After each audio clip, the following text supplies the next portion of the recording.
Hi there guys, and welcome back to the channel. As you can see, unusual setting today. We've left the building site for a train which is in the direction of Bath, where one of our offices is in the UK, to London, where we're going to meet my counsel Louis, who manages all of the legal aspects of our visa applications. So we're currently going to have a meeting today, but we are going to follow up on just some general requests that you guys have about questions on visas and how to move to France, whether that be coming from the US, Canada, Australia, or indeed the UK, which we're obviously in today. We'll be following the meeting with Louis, and we'll be asking him questions that you guys have submitted to us. So thank you for following these videos and obviously commenting. As you can see, we actually act upon your requests, and hopefully you'll enjoy the actual information that's given today. If you have any further questions, obviously don't hesitate to reach out to us, as we can organise an appointment with firstly myself and then potentially with Louis if required. With over 3,500 applications for visas last year, 100% success rate, I think you do really well to reach out to us, of course, if you need any help moving to France. So with no further ado, let's try and get off this train and go and meet Louis.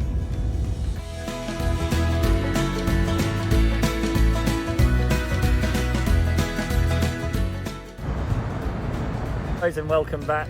As promised, I've met up with Louis here in the great venue of the Temple Inn, which is the mecca for everything to do with law in London.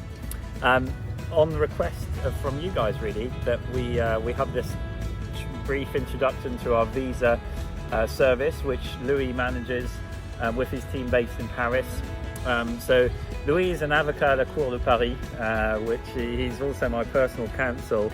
And we've been working together for years now. But the main thing that you had in terms of questions, guys, comments that you left in previous videos when we're talking about health insurance, is what happens in terms of visas since Brexit, of course, for the UK residents, but also US clients specifically. We have lots of US clients, lots of Canadian clients, lots of Australian clients. Good news is it pretty much is all the same for everybody these days. Yeah, now basically it's very close from one country to another. Absolutely. So, and we can help you from A to Z, really, with all of the applications, from beginning having a small consultation with myself, and then Louis will take over the files from there, and his team based in Paris. And therefore, I guess there's a few questions that you guys have put in the comments that I thought I'd ask Louis today. So the first question that's come out in all of our comment boxes and etc. online is, what is the difference between a barrister and an avocat in France? So it's actually a question I had before coming here. So I remember. I'm actually, this is live, guys, so I'll let you with no further ado answer that one. I agree. I received this question many times as well. Basically in the UK you have two kind of lawyers.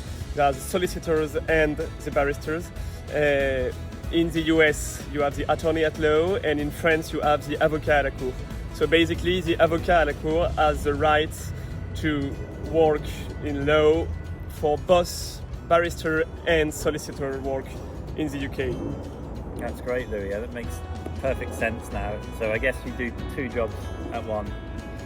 We can say I do two jobs at one. The other question that's been coming up quite an awful lot in terms of the visas and applications is, when should you guys contact us, and at what stage should we do that? So what would you advise if somebody's moving to France or looking to move to France? When should they contact us about visas? If it's for a visa application for the first time you want to move to France, I would recommend you to contact us 4 to 3 months in advance to your estimated date of moving. If it's for a renewal, I would recommend to contact us maybe 4 to 5 months ahead of the date of end of your current visa or titre de séjour.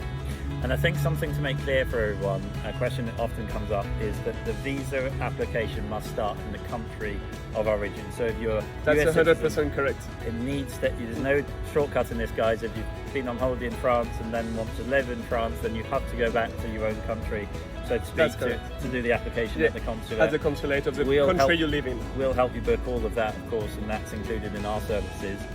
But also in terms of I think one of the myths is this residency word that comes up often. So people will say, well, once I've got my visa, I'm going to apply for residency. I think if I'm correct in saying it's not a residency, it's carte de séjour that we can apply for. That's correct, after that period. And the good news there is that can be done in France, right? With our help as well. Yeah. You apply for the visa first before coming to France. Once you are settled in France, for any renewal, for 1 year renewal, or if you stay more than 5 years, for 10 years renewal, or even for nationality later, you can apply always from France, from your prefecture, close to the place you will live in France. That's great. And I think, Louis, obviously we help with all of the admin side of things, booking appointments. You coach people before they actually go to the appointments. We will then pay all the taxes and book your appointments for the visa validation steps that have to happen after the visa has been delivered. But another question a lot of my viewers have is, how long do you have to hold the passport? How old does the embassy hold their passports from? When can they travel again? It's important, you're right, to remind to everyone that when you go to the appointment at the consulate, they will hold your passport for a few. I will say it will depend a bit between the countries and the consulate you are applying from. So if it's not such a big country, like if you're applying for the UK, from the UK, for example, it will be around 2 weeks. If you are applying for a bigger country, like let's take an example with the United States, if you are applying from like the south of the United States, it will be closer to 1 month, because your passport will have to travel to Washington and travel back. So you can compare it to Australia or big countries like this. It's more around 1 month. So during 1 month, you might not be able to travel abroad because the consulate will hold your passport in order to stamp it with your visa. Okay, and that visa delivery process then is pretty much automatic after that in terms of the actual issue of the document and the visa being... Yeah, it's very straightforward as long as you follow Richard's advice and the advice I will give you. There is nothing to worry about, really. Like I think we can say we have a very, very high success rate. I think we have a 100% success rate on 3,500 visas last year applied for, give or take. And then, of course, after the visa, the carte de séjour application, which we also take charge of once you're in France, and that can be done 10 months after you've actually had your visa. That's correct. In the meantime, you can also apply for French healthcare and things like that. But I think it's important to say that the reassurance message here is that we can do it. We're doing it very successfully. We've been doing it before Brexit. We know for Brexiteers we can help you, of course. It's become a little bit more complex for you guys, but we can definitely help. And we can also help with the side of everything to do with healthcare insurance, private healthcare insurance, which is through our partnership with Fabien from Fab French Insurance, which is our previous video. If you want to check that out, and we'll tell you about more services linked to that. But essentially, the elements that are mandatory then to be able to move to France are pretty clear and straightforward, which are having somewhere safe to live, and having minimum income, and having private medical care insurance when you're set up for you and your family.